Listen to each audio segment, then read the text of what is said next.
আন্দোলনটা কেন নকশাল বাড়িতে হয়েছিল? কারণ চিকেন স্নেক থেকে ভারতটাকে কেটে দেওয়া একটা বহুদিনের টার্গেট ছিল। আপনি ওয়েস্ট বেঙ্গলটাকে যদি আপনি মানে এইভাবে যেভাবে চলছে সেভাবে চলতে দেন, তাহলে পুরো নর্থ ইন্ডিয়া এবং পুরো নর্থ ইস্ট কিন্তু সাফার করবে। ওয়েস্ট বেঙ্গল পুরোপুরি র্যাডিক্যালাইজড হয়ে গেছে।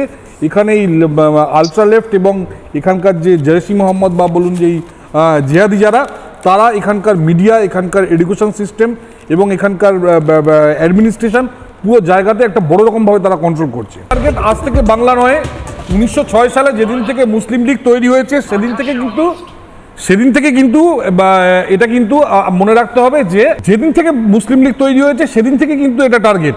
আপনি দেখবেন যে এই যে দুর্ভিক্ষে মারা গেল, শুধু বাংলার লোক কেন 43 সালে মারা গেল? এই যে ডাইরেক্ট অ্যাকশন ডে শুধু বেঙ্গলে কেন হলো, সারা ভারতবর্ষে কেন হলো না?